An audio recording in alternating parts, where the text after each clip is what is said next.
Good afternoon, Miss. I am Justin Marie Magilimutan Patatag from BSID 3-I2. Today, I am going to virtual my learnings about the early childhood education curriculum.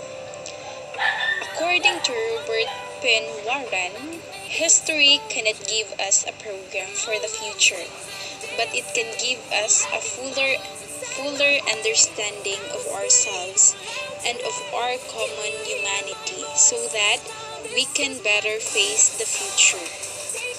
It is very important to learn from the past because that is how we get to know how people lived.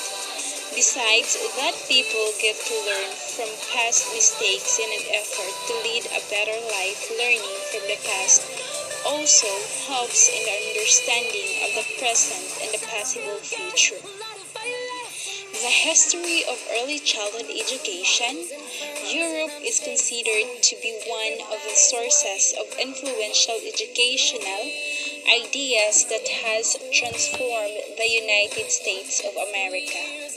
European educators played a very important role in changing elementary and early childhood education from traditional ways to what it is today. These educators brought in a different perspective that sought to build a vision which sees to it that the human society is improved by first helping children realize their full potential in up-to-date, meaningful ways.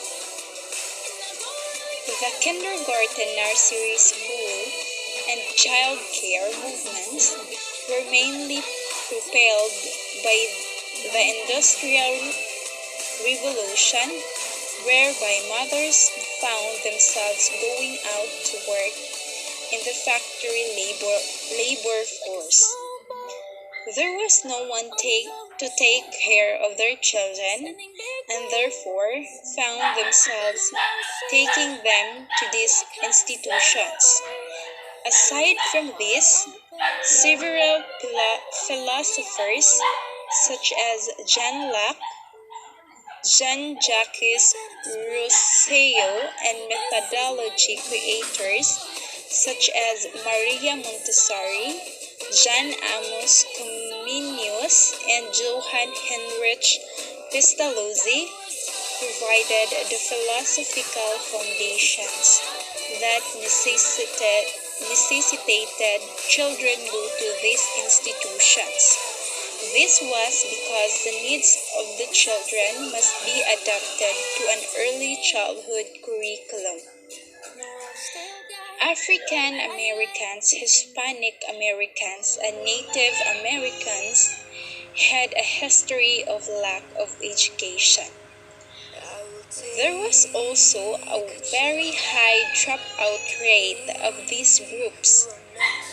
They were therefore encouraged to take their children to school.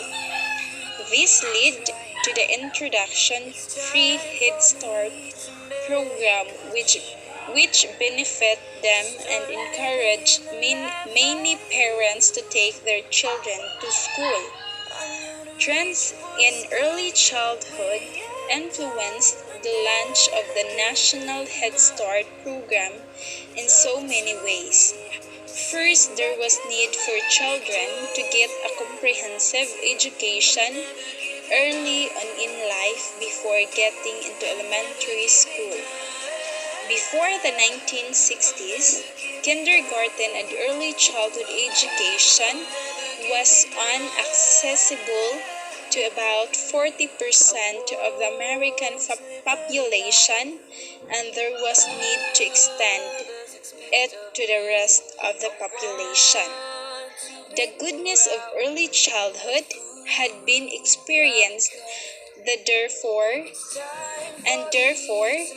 there was need to incorporate children from low-income families. Maria Montessori, in early childhood education, Maria Montessori, 1870 to 1952, viewed the child as a source of knowledge and the educator as a social engineer, reviewed education as a means to enhance children's lives meaningful. The learning environment is just as important as learning itself. She took the position that children's senses should be educated first and then the children's intellect. The Montessori method is an internationally recognized mode of educating children. The teacher's ethical code of conduct. Teaching small children is a rewarding yet challenging career choice. Each day, you'll have the opportunity to make a meaningful and lasting impact on the lives of children and their families. You'll also unfortunately have the potential to cause harm. Teachers employed in early years education settings have a huge responsibility to protect and care for children.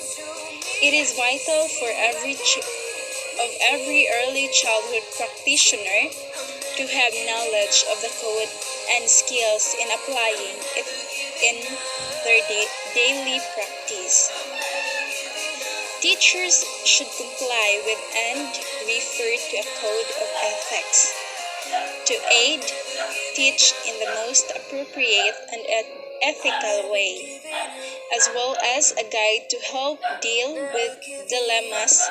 Those who adhere to this code of ethics act in the best interest of all children and work together to ensure that every child is thriving and learning. In the field of early childhood education, professional development is an important way for teachers to refresh and deepen one's knowledge and learn new ways to help children learn. It is difficult to maintain a sense of engagement when using the same and lesson routines or reading text time after time. If we do not take steps towards development, it is difficult to maintain the initial enthusiasm.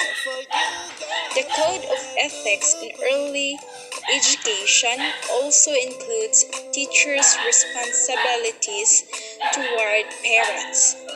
Parents and teachers need to work together to help the children achieve their full potential. The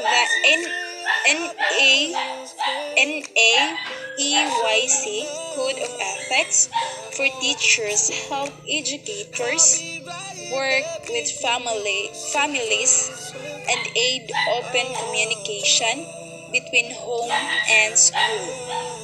This includes providing a welcoming classroom environment for families to come and experience the day-to-day learning that happens at school or daycare.